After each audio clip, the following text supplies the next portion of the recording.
So Arjuna, in the beginning, I know it all. Why you are asking me to fight this war? It's going to bring me a lot of sin. I'm going to be miserable. Even if I win the war, I will be miserable. I lose it, I'll be even more miserable. I'm going to quit. That's what Arjuna was saying. And Lord Krishna says, no, come on. Know yourself. It's indestructible. It is different. It's unblemished. Come on, stop crying. Wake up. Once he was able to come out of that misery a little bit, not completely though, then he tells him, no, karma yoga, you have to act. Not being feverish about the action, about the fruit of the action, not dependent on the outcome of the action. If you act, he is yogi. Yogi is not one who has just dropped everything and sitting in Himalayas. One who does not hate or does not crave for anything. He is real sannyasi. And he is free from the bondage. When you are craving for happiness, that's what makes you weak. Your craving for joy makes you utterly weak. You need certain wisdom, certain maturity to be a recluse. Many people take the vow of celibacy and become recluses without having the ability, capability to do that.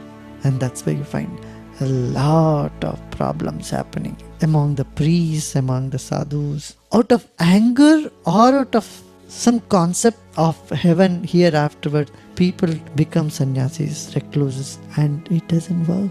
So you need to qualify in order to become a recluse. And to qualify to that level is not possible for everybody.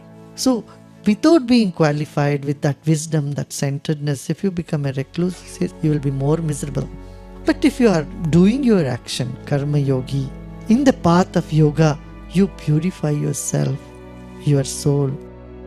You gain a say over your senses. You win over yourself, your mind, your senses, and you realize you are the same being like everybody else. It is the same being that is in you, that is in everybody. And you are part of everybody. With this understanding that you are part of everybody or you are nobody, you are another phenomenon on this planet. When you realize this and when you are acting, even though you act, you will not be bound by the action. The consequences of that action will not bind you, will not trouble you, will not make you miserable. By one's own experience, not just by reading, with a deep experience, I am not doing anything. When you are in touch with that aspect of you which is not doing anything, still you are touching, smelling, tasting, hearing, sitting, walking, eating, doing all these actions.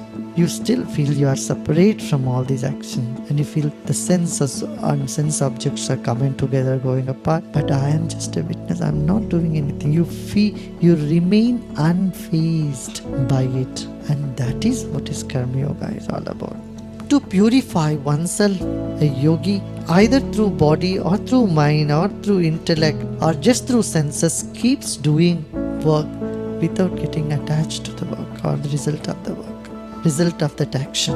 He keeps working to purify oneself.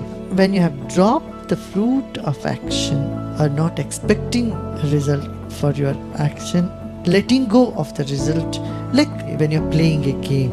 If you know the result of the game beforehand, you can't be sincere in your game, playing the game, isn't it? If you know you're going to win, will you be sincere in playing the game? No. If you know you're going to lose, will you be sincere in playing a game? Either a game or an election contest. Contesting an election, if you know you're going to lose, will you be sincere? No. So, not knowing the outcome, your action, you play 100%. So whatever is the outcome, you let go, you do 100%. Not like the election thing, there you are feverish about the result. But not knowing what's going to happen keeps you in sort of anxiety, stress. But not minding whatever is going to happen, you put your 100%. That is the action of a yogi. Yukta karma palam tyaktva. Yukta, one who is united with the being. How does he behave? He is unattached to the result. Shanti mapnoti naishtakim. He is so centered and he has that peace which is unshakable, unmovable. There is the other type of action which just happens out of one's nature. You don't even call it an action, that you are acting. It is an action that happens spontaneously after involuntary action. A child falls down, you suddenly go and pick up the child. Because it's in your genes, it's inbuilt in you to help somebody when they're in trouble. Don't you do that? Do you have to learn in school whenever someone trips from the steps, you have to go and help them? No, it is but natural. In that state of action, your action is akin to God's action. There is no doer there. There is spontaneity.